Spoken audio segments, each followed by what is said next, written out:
पिछले पार्ट में हमने कोर्ट ड्रामा के बारे में बात की थी। कैसे सुब्रमण्यम झूठे दावे करते हैं उन घोटालों का खुलासा करने का जो पहले से ही लोगों को मालूम है और जिनका दूसरे लोगों ने खुलासा किया था। कैसे वो जनहित याचिकाओं को चुरा लेते हैं और उनको बर्बाद कर देते हैं और कैसे जनहित याचिकाओं का पूर्व निर्धारण होता है। हमने बात की थी कि कैसे सुब्रमण्यम ने सोनिया को लक्ष्मी कहा था 1999 में और उसे प्रधानमंत्री बनाने की कोशिश की थी।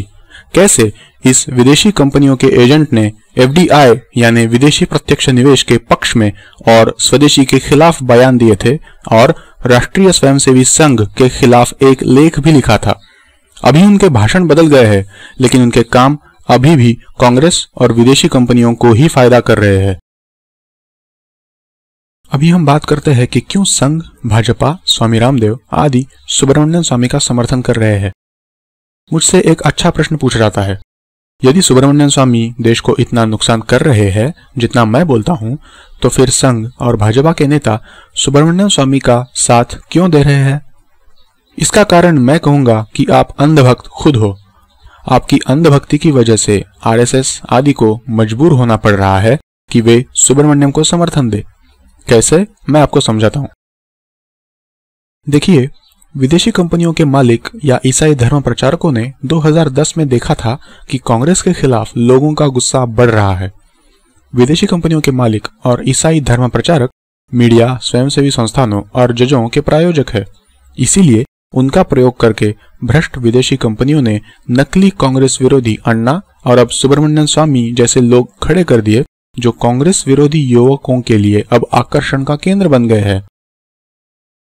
विदेशी कंपनियों द्वारा पैसे दिए गए टीवी चैनलों के झूठे प्रचार का इतना प्रभाव रहा है कि अप्रैल 8, 2011 को जब हम लोगों ने कहा कि अन्ना केवल मीडिया प्रचार द्वारा खड़े किए गए हैं और जन लोकपाल केवल विदेशी कंपनी पाल है, विदेशी कंपनियों के मालिकों के फायदे के लिए, तो लोगों ने हमें कांग्रेस एजेंट बुलाना शुरू कर दिया।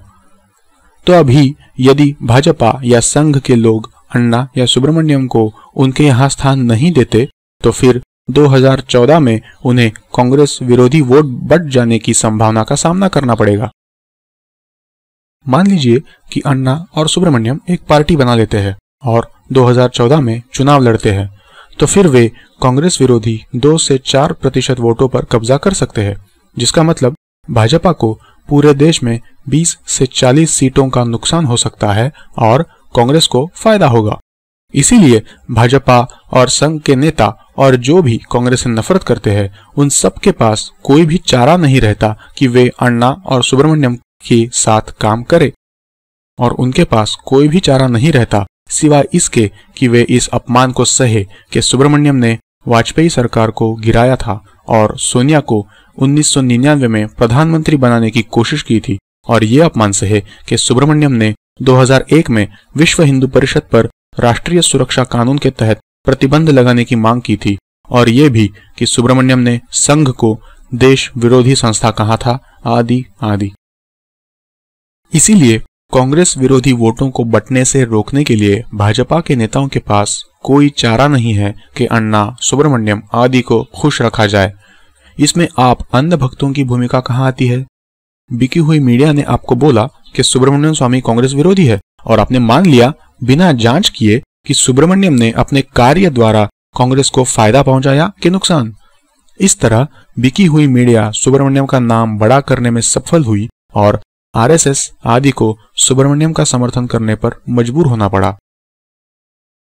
यही मुख्य कारण है कि हम राइट टू रिकॉल आदि जनहित के कानूनों के लिए एक 1977 के आपातकाल विरोधी जन आंदोलन जैसा असली जन आंदोलन चाहते हैं, बिना मीडिया के समर्थन के, जो केवल लाखों कार्यकर्ताओं द्वारा संचालित और करोड़ों आम नागरिकों द्वारा समर्थित हो।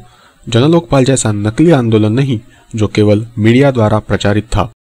इस जन आंदोलन द्वारा नेताओं को ये जनहित के कानून भारतीय राजपत्र में डालने के लिए मजबूर किया जा सकता है। हम चुनाव जीतो और राइट टू रिकॉल के नियमों को बनाओ जैसे असफल तरीके नहीं अपनाते, क्योंकि जैसे ही आप चुनाव जीतो और अच्छे कानून बनाओ का रास्ता लेते हो, तो आपको उन सब लोगों के साथ समझौता करना पड़ेगा जो वोटों में फूट डाल सकते हैं, और उनमें से कई लोग विदेशी कंपनियों के मालिक जिनका मीडिया और जजों पर प्रभाव है उनके द्वारा खड़े किए गए होंगे। इसीलिए सभी से निवेदन है कि कृपया राष्ट्रहित में राइट टू रिकॉल के कानून ड्राफ्ट पर ध्यान केंद्रित करें और अपने प्रिय नेताओं के सामने राइट टू रिकॉल के तरीके लागू करवाने की मांग करें। अभी हम सुब्रमण्यम स्वामी और चुनाव यंत्र के बारे में बात करते हैं। सुब्रमण्यम स्वामी ये दावा करते हैं कि वे चुनाव यंत्र के विरोधी है। तो फिर कोई ये समझा सकता है कि सुब्रमण्यम अपने समर्थकों से कोई भी चुनाव क्षेत्र में उम्मीदवार बनने के लिए क्यों नहीं कहते, ताकि हर एक चुनाव क्षेत्र में 65 या ज्यादा उम्मीदवार हो और चुनाव आयोग यानी चुनाव करवाने वाली सरकारी संस्था मतदान पत्र का प्रयोग करने पर मजबूर हो जाए, क्योंकि किसी भी चुनाव क्षेत्र में अगर 64 से ज्यादा उम्मीदवार है तो चुनाव यंत्र का प्रयोग नहीं किया जा सकता। और ये संभव है क्योंकि इस तरीके का सफलता से प्रयोग आंध्र उपचुनाव में तेलंगाना राष्ट्रीय समिति पार्टी द्वारा किया गया था और वोट भी नहीं बंटते क्योंकि अतिरिक्त उम्मीदवार प्रचार भी नहीं करते। इसका लिंक विवरण में देखें। लेकिन इस तरीके का प्रयोग करने के बदले सुब्रमण्यम कार्यकर्ताओं का समय बेकार के कोर्ट मामलों में क्यों बर्बाद कर रहे हैं, जहां जज ने अभी तक आने वाले चुनाव के लिए चुनाव यंत्र पर प्रतिबंध लगाने से मना कर दिया है। यदि सुब्रमण्यम सच में चुनाव यंत्र के विरोधी है तो वे कम से कम सभी संस्थाएं और पार्टियां जैसे Bhajpa, communist party, India against corruption आदि से 65 या ज्यादा उम्मीदवार खड़े करने के लिए अपील तो कर ही सकते हैं। इन संस्थाओं के पास काफी पैसा है ये कार्य करने के लिए। सभी नहीं तो ये पार्टियां या संस्थाएं कुछ एक आध चुनाव क्षेत्र में तो ऐसा कर ही सकती हैं। इसके बाद सुब्रमण्यम को नागरिकों को बोलना चाहिए कि वे प्रधानमंत्री को राइट टू रिकॉल चुनाव आयोग अध्यक्ष की प्रक्रिया को भारतीय राजपत्र में छापने के लिए मजबूर करे, और सबसे कम प्रभावशाली तरीका है कोर्ट के धक्के खाना। अधिकतर राजनीतिक पार्टियों के शीर्ष के नेता चुनाव यंत्रों का समर्थन कर रहे हैं अमेरिकी दबाव के कारण। कोई भी पार्टी सिवाय तेलंगाना राष्ट्रीय समिति ने अपने कार्यकर्ताओं को 65 उम्मीदवारों को रखने से मना कर दिया है। अडवाणी ने भी एक चुनाव क्षेत्र में 65 से ज्यादा उम्मीदवार खड़े करने से मना कर दिया है। चुनाव यंत्र में जो चिप है वो अमेरिका में बनती है। यदि 5-10 लोग भी भेल में यानी वो कंपनी जो चुनाव यंत्र बनाती है उसमें आपस में मिल जाते हैं तो किसी भी उम्मीदवार को 20% वोट देना संभव है, और ये उम्मीदवार का चुनाव यंत्र पर नंबर बाद में पता चले तो भी हो सकता है। कैसे? इसके लिए www.righttorecall.info/evm1.pdf देखें। और हमारे YouTube चैनल पर एक वीडियो भी है जो दिखाता है कि यदि भेल में चुनाव यंत्र में एक सर्किट रखा जाए तो कैसे दूर से रेडियो सिग्नल भेजकर चुनाव यंत्र की धांधली हो सकती है। अभी यदि चुनाव यंत्र में धांधली होती है तो ये कांग्रेस या भाजपा ये करने में समर्थ नहीं है, और कोई भी पार्टी इस YouTube वीडियो को मुख्य मीडिया पर आने से रोक सकने में समर्थ नहीं है। केवल अमेरिकी खुफिया एजेंसी चुनाव यंत्रों की बड़े स्तर पर धांधली करवाने में समर्थ है, और केवल विदेशी कंपनियां जो बहुत सारे चैनल और समाचार पत्र को पैसा देते हैं ये YouTube वीडियो को मीडिया में आने से रोकने में समर्थ है। मैंने जुलाई 31, 2009 को एक समाचार पत्र में एक प्रचार दिया था जिसमें सभी कार्यकर्ताओं को विनती की थी कि वे चुनाव का फॉर्म भरे और ये प्रयत्न करें कि एक चुनाव क्षेत्र में 65 या ज्यादा उम्मीदवार खड़े हो ताकि चुनाव आयोग को मतदान पत्रों का उपयोग करने पर मजबूर होना पड़े। मेरी आवाज अकेली थी, लेकिन कम से कम मैंने अपना कर्तव्य निभाया।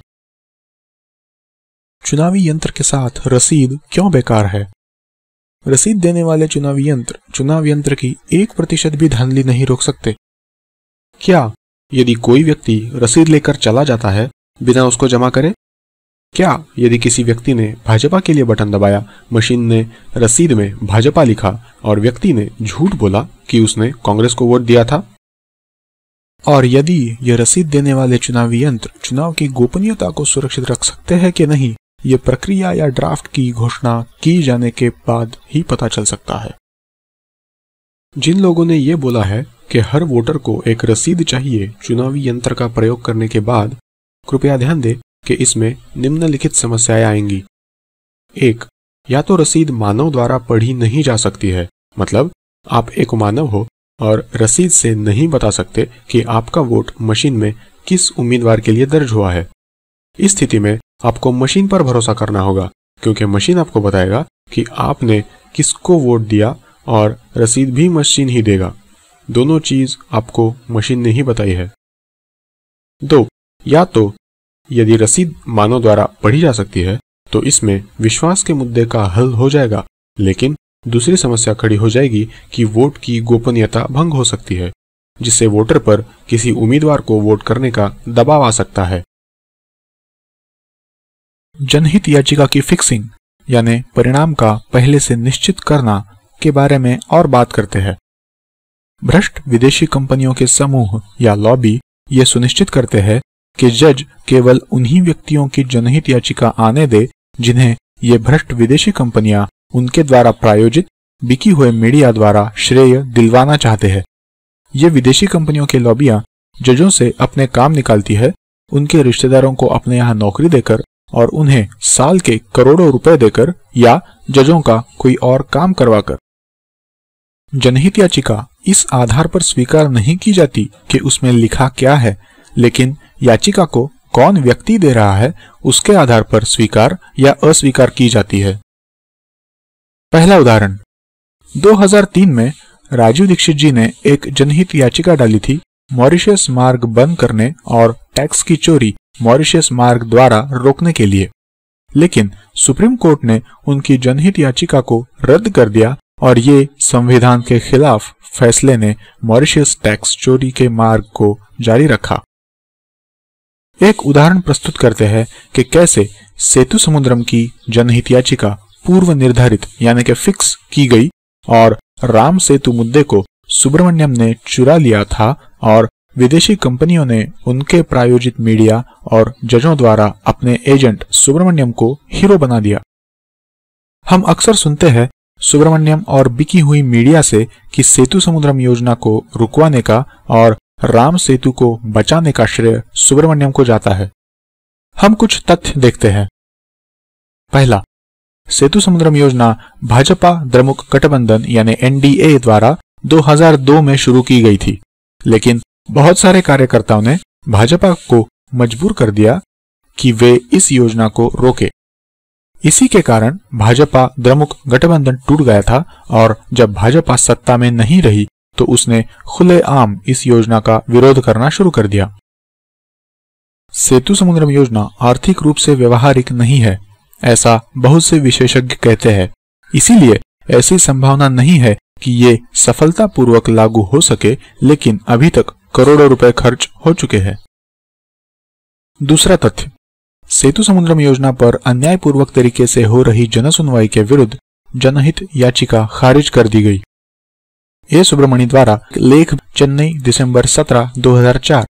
मद्रास हाईकोर्ट ने यह सेतु समुद्रम जहाज नहर योजना पर अन्यायपूर्वक तरीके से हो रही जनसुनवाई के विरुद्ध जनहित याचिका समय पूर्व कहते हुए खारिज कर दी और 6 समुद्र तटीय इलाकों के कलेक्टरों को निर्देश दिया कि वो जनसुनवाई जल्दी से समाप्त करें।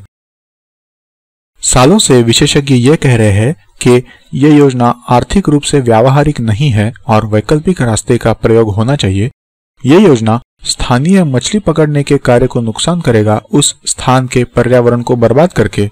राम सेतु करोड़ों हिंदुओं द्वारा पवित्र माना जाता है और संविधान इसकी किसी प्रकार से हानि की स्वीकृति नहीं देता। लेकिन कोर्ट स्थानीय लोगों की जनहित याचिकाओं को नजरअंदाज करते आ रहे हैं क्योंकि उनके पास कोई भी वास्ता नहीं है। लेकिन 2008 में सुब्रमण्यम स्वामी आता है और वो बिल्कुल यही मुद्दों पर बहस करता है और कोर्ट रोकादेश दे देते हैं। क्यों? कैसे?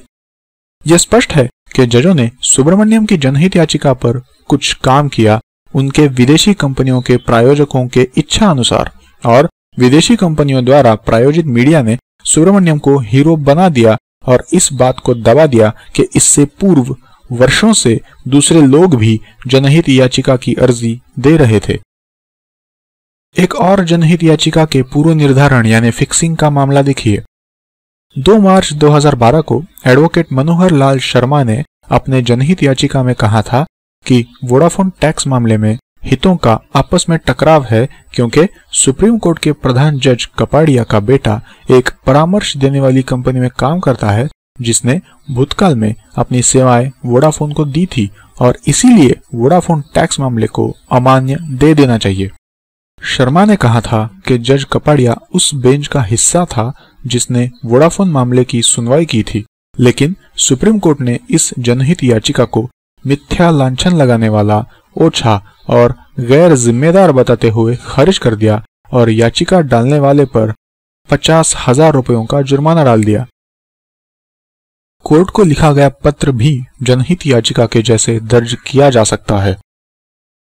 हाई कोर्ट और सुप्रीम कोर्ट के जज कोर्ट को लिखे गए पत्रों को भी जनहित याचिका के जैसे दर्ज करते हैं।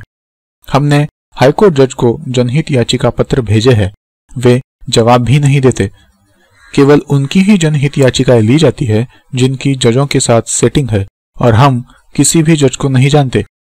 इसीलिए जनहित याचिका बेकार है और कानून ड्राफ्ट समाधानों पर विज्ञापन पर्चे देना और जन आंदोलन खड़ा करना ही लाभदायक तरीका है। जनहित याचिकाओं को दर्ज करवाने के लिए जजों के साथ सेटिंग या रिश्वत देने की जरूरत है। गुजरात हाईकोर्ट में जज 5 लाख तक की रिश्वत लेते हैं जनहित याचिका दर्ज करने के लिए, और यह केवल दर्ज करने के लिए रिश्वत है। कोई गारंटी नहीं कि याचिका सफल होगी या नहीं। हाँ, या तो रिश्वत देनी पड़ती है या तो जजों के रिश्तेदारों या मित्रों के साथ सेटिंग होना जरूरी है जनहित याचिका दर्ज करवाने के लिए। एक बार सुब्रमण्यम कोर्ट में जनहित याचिका दर्ज करते हैं तो विदेशी कंपनियों द्वारा प्रायोजित जज दूसरी वैसी ही याचिका आने नहीं देते और सुब्रमण्यम उस मामले को कमजोर कर देते हैं और जज उस मामले को सालों तक लटका देते हैं। यदि आप 2G की जनहित याचिका के साथ सुप्रीम कोर्ट जाते तो जज आपको उसी समय बाहर का रास्ता दिखा देते, और जब सुब्रमण्यम उसी जनहित याचिका के साथ गए तो उसका स्वागत किया गया। क्यों? क्योंकि सुप्रीम कोर्ट के जज चाहते थे कि सुब्रमण्यम स्वामी को नाम मिले, आपको नहीं। अभी सुप्रीम कोर्ट के जज क्यों चाहेंगे कि सुब्रमण्यम स्वामी को नाम मिले? देखिए, सुप्रीम कोर्ट के जजों को परवाह नहीं है। उनको तो विदेशी कंपनियों के समूह से समर्थन और पैसा मिलता है और इसीलिए वो वही करते हैं जो ये विदेशी कंपनियों के समूह यानी कि लॉबी कहते हैं। और तो और, आप कोई भी बहादुरी का काम क्यों ना करो, आप पर मीडिया कभी भी ध्यान नहीं देगी। और सुब्रमण्यम केवल कोर्ट ही तो गए हैं। देखिए, हर महीने 1 करोड़ भारतीय कोर्ट जाते हैं और आश्चर्य, मीडिया के पास सुब्रमण्यम स्वामी की तारीफ के अलावा कुछ नहीं है। क्यों? क्योंकि मीडिया वाले नहीं चाहते कि आप हीरो बने, वे चाहते हैं कि सुब्रमण्यम स्वामी हीरो बने। क्यों? एक बार फिर, उनको इसकी कोई परवाह नहीं है। वे तो उन लोगों के अनुसार चलते हैं जो उनको पैसा देते हैं। उदाहरण, राजीव दीक्षित जी, जिन्होंने कांग्रेस के खिलाफ काफी काम किया और नुकसान पहुंचाया था, उनका एक भी फोटो बड़े पत्रिका में नहीं आया क्योंकि वे सच्चे देशभक्त थे। लेकिन सुब्रमण्यम का फोटो मिलेगा। तो कुल मिलाकर कोर्ट और मीडिया ड्रामा का परिणाम है जज और मीडिया को समर्थन करने वाले विदेशी कंपनी समूह यानी कि लॉबी अपने एजेंट हीरो के रूप में रख देंगे। एक ही कारण है कि क्यों मीडिया वाले सुब्रमण्यम स्वामी को बढ़ावा देते हैं, क्योंकि जो लोग मीडिया का प्रयोजन करते हैं वो देखते हैं कि सुब्रमण्यम कार्यकर्ताओं का समय बर्बाद कर रहे हैं और कार्यकर्ताओं की सुस्ती को बढ़ावा दे रहे हैं कोर्ट के मामले से झूठी उम्मीदें लगाकर। कार्यकर्ता ये देखते हैं कि सुब्रमण्यम ऊंचे दर्जे के मामले दर्ज कर रहे हैं और बिके हुए मीडिया झूठी आशाएं पैदा करते हैं कि इन मामलों का कुछ अच्छा परिणाम आएगा, इसीलिए वे सुस्त हो जाते हैं। सुब्रमण्यम के चुनाव यंत्र के मामले में समय बर्बाद करने वाले तरीकों पर विचार करें। यदि कोई बड़े स्तर पर चुनाव यंत्रों में धांधली करवा सकता है तो वो विदेशी कंपनी या अमेरिकी खुफिया संस्था है, सरकार नहीं। आज के समय में अधिकतर मीडिया और न्यायपालिका पर विदेशी कंपनियों का नियंत्रण है और सरकार का कोई भी नियंत्रण नहीं है। बिना मीडिया और न्यायपालिका पर नियंत्रण के सरकार के पास पर्याप्त शक्ति नहीं है कि वो चुनाव मशीनों में धांधली करवा सके। और सुब्रमण्यम हमको ये विश्वास दिलवाना चाहते हैं कि भ्रष्ट और भाई भतीजेवाद करने वाले यानी रिश्तेदारों की तरफदारी करने वाले हाईकोर्ट और सुप्रीम कोर्ट के जज विदेशी कंपनियों और अमेरिकी खुफिया संस्था का विरोध करेंगे। और जब सुब्रमण्यम ने चुनाव यंत्र का मामला दर्ज किया और बिकी हुई मीडिया ने उनको हीरो बताया तो चुनाव यंत्र के खिलाफ असली काम मतलब जिम्मेदार नागरिक एक चुनाव क्षेत्र में 65 से ज्यादा उम्मीदवार खड़े करवाए, यह काम समाप्त हो गया। दूसरे शब्दों में, चुनाव यंत्रों को जीवन मिला स्वामी के बेकार के कोर्ट ड्रामा के कारण। समय बर्बाद करने वालों को पैसा और मीडिया प्रचार देने का सामान्य तरीका। कुछ नागरिक ऐसे होते हैं जो कुछ हद तक अपना पेशा छोड़कर थोड़े में रहने के लिए तैयार होते हैं और इस तरह समाज और देश के लिए कार्य करने के लिए समय निकाल लेते हैं। विदेशी कंपनियों के मालिक और भारतीय उच्च वर्ग के लोगों को ऐसे तरीके चाहिए जिससे कार्यकर्ता को समय बेकार बर्बाद करने वाले कार्यों में लगाया जा सके। एक तरीका जो उन्होंने सिद्ध कर लिया है वो है समय बर्बाद करने वाले कार्यकर्ता नेताओं को पैसे और मीडिया प्रचार देना। ऐसे समय बर्बाद करने वाले कार्यकर्ता नेता कार्यकर्ताओं को बेकार के समय बर्बाद करने वाले कार्यों में लगा देंगे जिससे देश के व्यवस्था में कोई भी सुधार नहीं होता।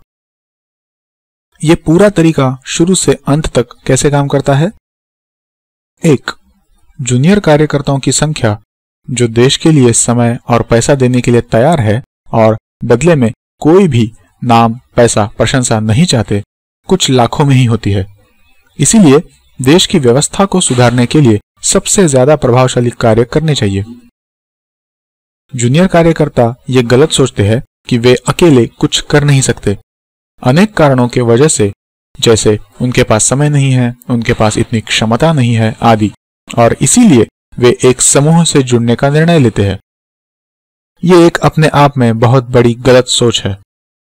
हमने www.righttorecall.info/301.h.pdf के चैप्टर 13 में दिखाया है कि कैसे 2 से 4 लाख कार्यकर्ता अकेले बिना किसी समूह में प्रभावशाली तरीकों का उपयोग करके महीने में 15 या 20 घंटे काम कर सकते हैं और भारत में व्यवस्था को सुधार सकते हैं और भारत को कुछ ही सालों में पश्चिम के समान विकसित बना सकते हैं।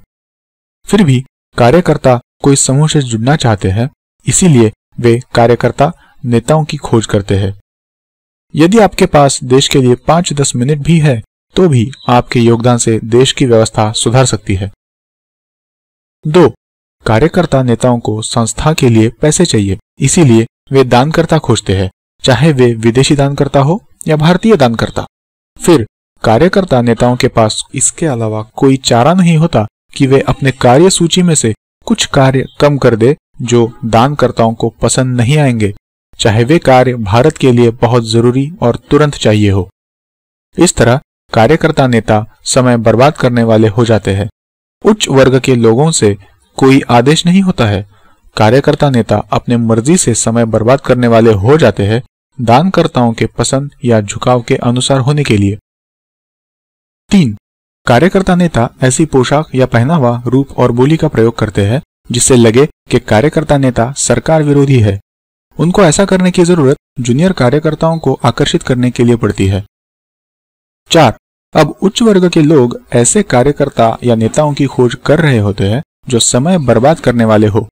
इसीलिए जब उच्च वर्ग के लोग समय बर्बाद करने वाले कार्यकर्ता नेता को ढूंढ लेते हैं तो उन्हें पैसा देते हैं या मीडिया वालों को पैसा देते हैं मीडिया में कार्यकर्ता नेता का अच्छा और अनुकूल प्रचार करने के लिए, ताकि उसका नाम जूनियर कार्यकर्ता तक पहुंचे और अधिक से अधिक जूनियर कार्यकर्ता उसके साथ जुड़े। इस तरह मीडिया प्रचार और पहनावा, रूप, बोली आदि द्वारा कार्यकर्ता नेता को जूनियर कार्यकर्ता मिल जाते हैं और वो जूनियर कार्यकर्ताओं को कहता है कि अच्छे कानून ड्राफ्ट को भारतीय राजपत्र में डाले जा सके, उन पर ध्यान केंद्रित ना करे और केवल समय बर्बाद करने वाले और देश के समस्याओं को सुलझाने में कम प्रभावशाली कार्य करे, जैसे नारे लगाना, पढ़ाना, स्वास्थ्य सुधार, अनशन धरना, चरित्र निर्माण, समाज सेवा, कोर्ट के चक्कर लगाना आदि। 5. इस तरह वर्तमान खराब कानून चलते रहते हैं और नए खराब कानून बिना कोई विरोध के आ जाते हैं और उच्च वर्ग और विदेशी कंपनियों के समूह का राज और लूट चलती रहती है। इस तरह समय बर्बाद करने वालों को पैसे और मीडिया प्रचार देना, यह तरीका काम करता है और आजकल मीडिया में प्रचार करवाना सीधे पैसे देने से ज्यादा होता है। मीडिया प्रचार करवाने के लिए जो पैसा दिया जाता है वो कुल खर्चे का 95% होता है। उदाहरण, जनलोकपाल ड्रामा में फरवरी 4, 2011 और फरवरी 8, 2011 के बीच विदेशी कंपनियों के मालिकों ने 2000 करोड़ रुपयों से ज्यादा टीवी चैनल को पैसा दिया होगा अन्ना के प्रचार के लिए। मोहन भाई गांधी सबसे अच्छा उदाहरण है समय बर्बाद करने वालों का जो मैं सोच सकता हूं। उनको मालूम था कि यदि वो भजन गाने, चरखा चलाने, अनशन, धरना और दूसरे समय बर्बाद करने वाले कार्यों को बढ़ावा देंगे तो अंग्रेज मीडिया को पैसा देंगे उनका प्रचार करने के लिए। इसीलिए मोहन भाई ने युवकों का समय बर्बाद करने वाले कार्य शुरू किए। अंग्रेजों ने पैसे दिए मीडिया को मोहन भाई का देश विदेश में प्रचार करवाने के लिए, और अंग्रेजों ने भारतीय व्यापारियों को भी कहा मोहन भाई के समय बर्बाद करने वाले कार्यों के लिए पैसे देने के लिए। अन्ना अगला सबसे अच्छा उदाहरण है। अन्ना चाहते थे कि उनकी फोटो टीवी पर आए और कुछ नहीं चाहते थे। विदेशी कंपनियों के मालिकों को कोई ऐसा चाहिए था जो पहनावे से, देखने में और बोली से भ्रष्टाचार का विरोधी, भारत के लोगों का समर्थक लगे, और इसीलिए उन्होंने अन्ना को चुना और टीवी वालों को पैसे दिए ताकि उनका पूरे देश में नाम हो सके। भारत में 10,000 से ज्यादा कार्यकर्ता नेता है और मेरे विचार में 9,900 से ज्यादा जानबूझकर कार्यकर्ताओं का समय बर्बाद कर रहे हैं और उन्हें सुस्त बना रहे हैं ताकि विदेशी कंपनियों के मालिक और भारतीय उच्च वर्ग के लोग उनका मीडिया में प्रचार कर सके। विदेशी कंपनियों के मालिक और भारतीय उच्च वर्ग के लोग उनके मीडिया में प्रचार के लिए पैसे देते हैं क्योंकि वे चाहते हैं कि कुछ लाख युवक जो देश के लिए काम करना चाहते हैं उनका समय बेकार या देश के समस्याओं को सुलझाने में कम प्रभावशाली तरीकों में बिगड़े। इसीलिए कार्यकर्ताओं को खुद ढूंढना और परखना होगा कि कौन समय बर्बाद करने वाला है और कौन नहीं। अभी हम सुब्रमण्यम और सनातन धर्म और दूसरे मुद्दों के बारे में बात करते हैं। सुब्रमण्यम स्वामी ने नवंबर 2011 के अहमदाबाद के अपने भाषण में एक मजेदार बात कही थी। उन्होंने कहा था कि कानून की शिक्षा स्कूल में दी जानी चाहिए। मैं उससे पूरी तरह सहमत हूं और मेरी ये वर्षों से मांग रही है। लेकिन यदि ध्यान दे कि सुब्रमण्यम 1990-91 में मंत्रिमंडल में कानून मंत्री थे, क्यों उन्होंने स्कूल में कानून पढ़ाने का प्रस्ताव नहीं रखा था उस समय? और 1977-80 में भी जनता पार्टी में उनका अच्छा पद था, तब उन्होंने संसद में कोई कानून बनाने का प्रस्ताव क्यों नहीं रखा था? और बाद में भी वे सांसद रहे थे, तो फिर उन्होंने स्कूल में कानून पढ़ाने का कोई प्रस्ताव क्यों नहीं रखा था संसद में? दूसरे शब्दों में वे सिर्फ बातें ही करते हैं, जब कानून बनाने की बात आती है तो वो कुछ नहीं करते। क्यों? उनसे पूछिए। अहमदाबाद की उसी सभा में सुब्रमण्यम ने बताया कि जूलिया रॉबर्ट्स हिंदू बन गई है और वहां बैठा आरएसएस के जनसमूह ने तालियां बजानी शुरू की। स्वामी ने जानबूझकर ये नहीं बताया कि आंध्र प्रदेश के 15% की आबादी से ज्यादा और कुछ 35% आंध्र की दलित जनसंख्या ईसाई बन गई है। और अंत में जब सुब्रमण्यम से भ्रष्टाचार समाप्त करने का रास्ता पूछा गया तो सुब्रमण्यम ने बहुत ही चतुर जवाब दिया। उन्होंने कहा, सनातन धर्म और सनातन मूल्य को बढ़ावा देना ही एक रास्ता है। दूसरे शब्दों में, हमें व्यवस्था में कोई भी परिवर्तन नहीं चाहिए, हमें जूरी सिस्टम नहीं चाहिए, हमें भ्रष्ट जनता के नौकरों को बदलने के तरीके नहीं चाहिए, हमें अपनी पुलिस और कोर्ट को सुधारने की कोई जरूरत नहीं, हमें केवल सनातन मूल्यों को बढ़ावा देने की जरूरत है। और अचानक अपने आप भ्रष्टाचार कम हो जाएगा, बांग्लादेशियों को निकाल दिया जाएगा, सेना में सुधार आ जाएगा, आदि आदि। सच तो यह है कि जब तक आम नागरिकों के पास अपने बुनियादी अधिकार नहीं होंगे, अधिकार पारदर्शी तरीके से शिकायत या राय देने का जो दबाया नहीं जा सके, भ्रष्ट को बदलने और सजा देने का अधिकार, भ्रष्टाचार और देश के दूसरे बहुत बड़ी समस्याएं हल नहीं होंगी और आम नागरिक को गुलाम बनाया जाएगा, जबरदस्ती धर्म परिवर्तन किया जाएगा और लूटा जाएगा, जैसे कि दक्षिण कोरिया और इराक में हुआ। कृपया इसके लिंक विवरण में देखें। अभी बात करते हैं सुब्रमण्यम स्वामी के DNA समाचार पत्र के इस्लाम विरोधी लेख के बारे में। प्रश्न ये है कि क्या ये या कोई और दूसरे लेख में सुब्रमण्यम ने कोई कानून ड्राफ्ट बताया है सेना को मजबूत करने के लिए? नहीं। कृपया www.righttorecall.info/301.h.pdf का चैप्टर 24 देखें, कानून प्रक्रियाएं सेना को मजबूत करने के लिए। सुब्रमण्यम राइट टू रिकॉल प्रधानमंत्री का विरोध करते हैं तो प्रधानमंत्री भ्रष्ट रहेगा और सेना को कभी भी सुधरने नहीं देगा।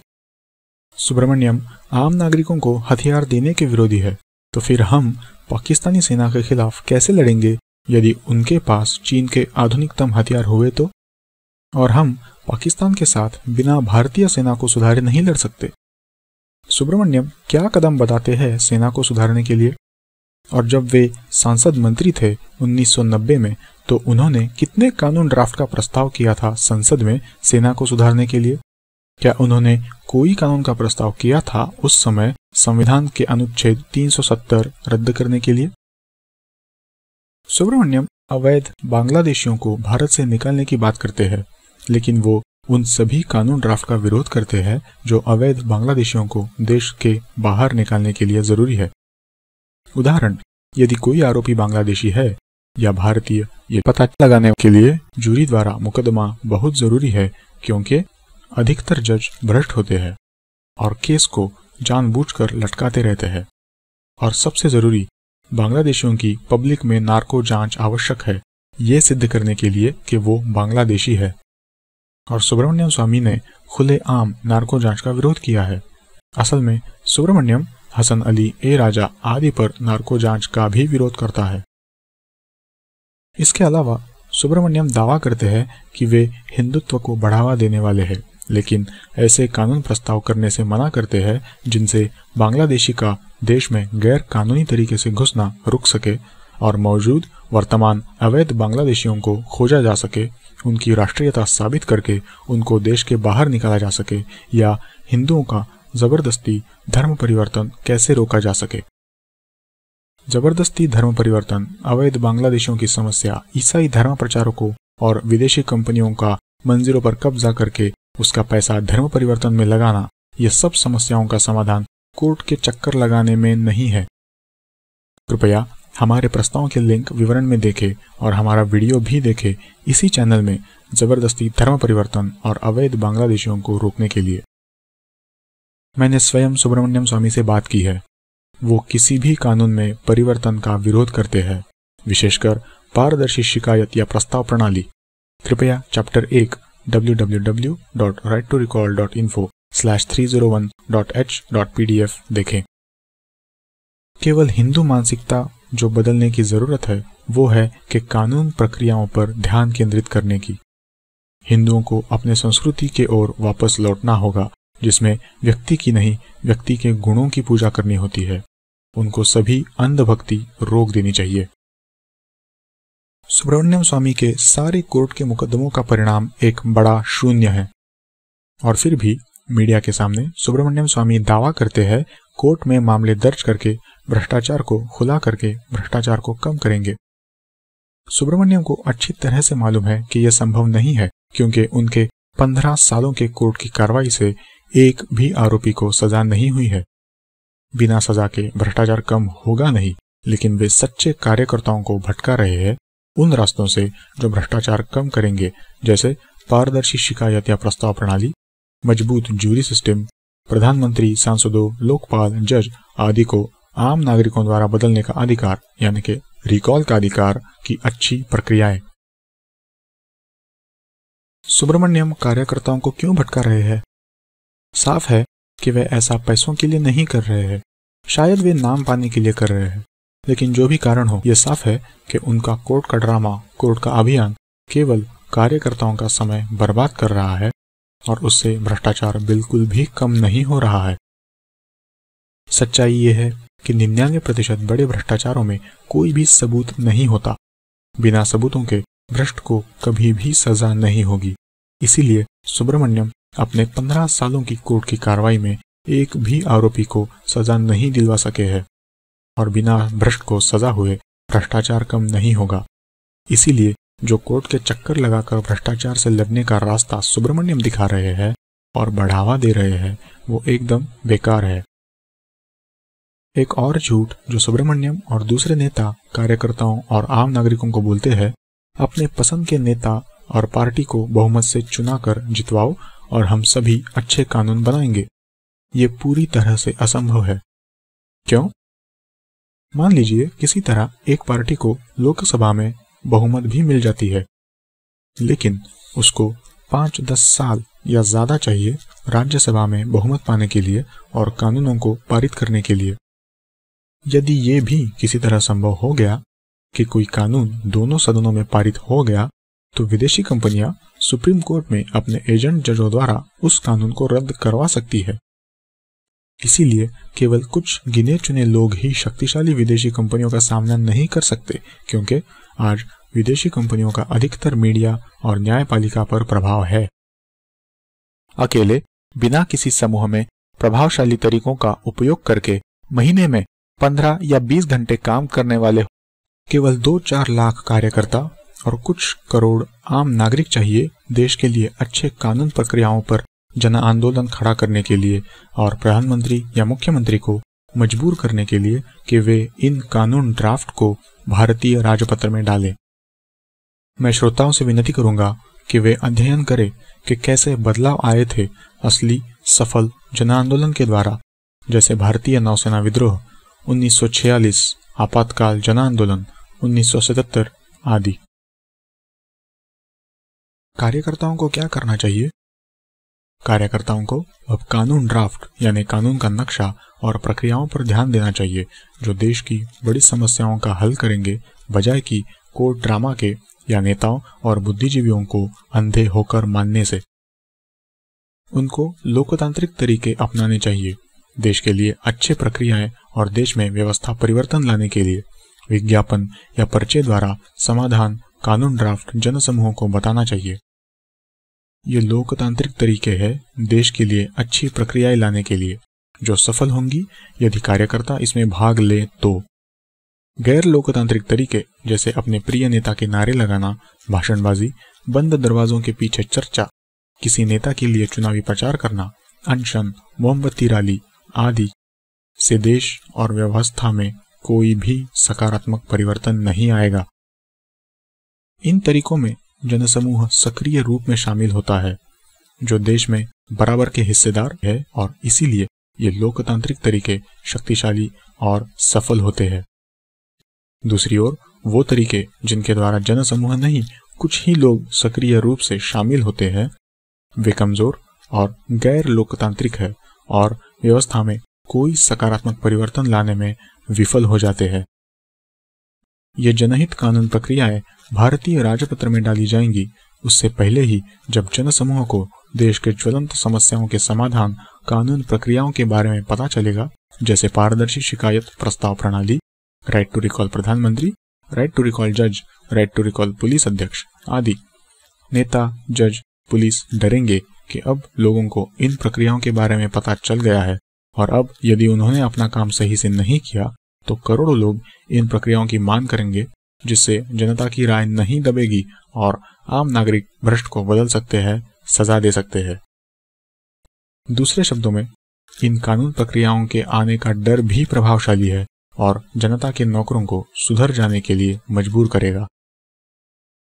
आम नागरिकों को केवल उन नेताओं या बुद्धिजीवियों का समर्थन करना चाहिए जिनके घोषणा पत्र या वेबसाइट पर अच्छे प्रक्रियाएं हो, जिससे देश की बड़ी समस्याओं का हल हो सके, ना कि उन नेताओं बुद्धिजीवियों का समर्थन करे जो केवल बिके हुए मीडिया द्वारा प्रचार किए गए भाषण देते हैं। और ये सभी आम नागरिकों का कर्तव्य है कि ऐसे नेताओं और बुद्धिजीवियों की पोल खोले जो कार्यकर्ताओं को झूठ बोले और उनको ऐसे समय बर्बाद करने वाले कार्य जैसे कोर्ट ड्रामा में लगाए और असली समाधान जैसे भ्रष्ट को बदलने में आम नागरिकों के लिए प्रक्रियाएं और अन्य जनहित के कानून ड्राफ्ट से भटकाएं। देश के मीर जाफरों और ओमी चंद को संदेश। मीर जाफर और ओमी चंद कौन थे? विस्तृत जानकारी के लिए कृपया विवरण में लिंक देखें। संक्षिप्त में, मीर जाफर सिराज उद दौला का सेनापति था और ओमी चंद एक व्यापारी था जो सरकार और बड़े व्यापारियों को सूद पर पैसा देता था। सिराज उद दौला बंगाल का नवाब था 18वीं शताब्दी में। मीर जाफर और ओमी चंद ने देश और देश के लोगों के साथ गद्दारी की और ये सोचा कि हम और हमारे परिवारों को कुछ नहीं होगा, लेकिन अंग्रेजों ने उनको ही धोखा दे दिया। अंग्रेज मीर जाफर से ज्यादा चतुर और शक्तिशाली थे और ओमीचंद से ज्यादा होशियार।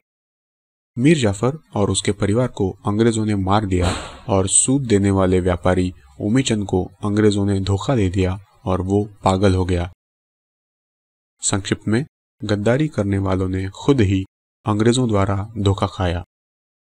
आज भी मीर जाफर है और आज भी ओमीचंद है देश में, जो सोचते हैं कि वे देश के लोगों के साथ गद्दारी करके भ्रष्ट विदेशी कंपनियों का साथ देंगे और उन्हें या उनके परिवारजन को कुछ नहीं होगा। मैं उनसे विनम्र विनती करता हूं कि कुछ इतिहास से सीखें।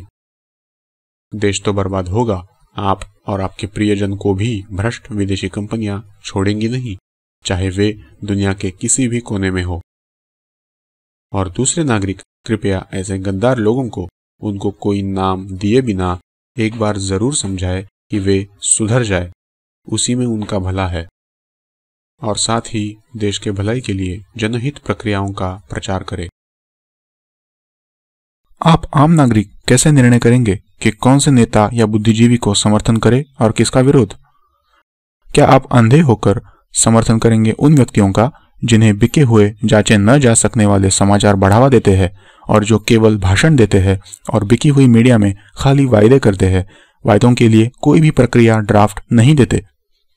या समर्थन करेंगे उन व्यक्तियों का जिन्होंने अपने घोषणा पत्र में या वेबसाइट पर ऐसी प्रक्रिया ड्राफ्ट डाले हैं जो देश की बड़ी समस्याओं का हल कर सके और जो आम नागरिकों को उनके बुनियादी अधिकार दे सके, जैसे पारदर्शी शिकायत या प्रस्ताव प्रणाली, भ्रष्ट को बदलने के तरीके, जूरी सिस्टम?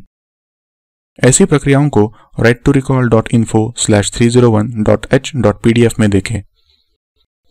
क्या आप विरोध करेंगे उन व्यक्तियों का जो यूरिया वाला दूध बेचते हैं, यानी जनसमूह को बेकार समय बर्बाद करने वाले तरीके बताते हैं, जैसे कोर्ट ड्रामा, लोकपाल ड्रामा, मोमबत्ती वाले प्रदर्शन, पहले से निश्चित परिणाम वाले अनशन, विरोधी पार्टियों या नेताओं के खिलाफ नारे लगाना, चरित्र निर्माण, बिना ड्राफ्ट के चर्चा आदि, जो देश के बड़ी बड़ी समस्याओं का हल नहीं करेंगे?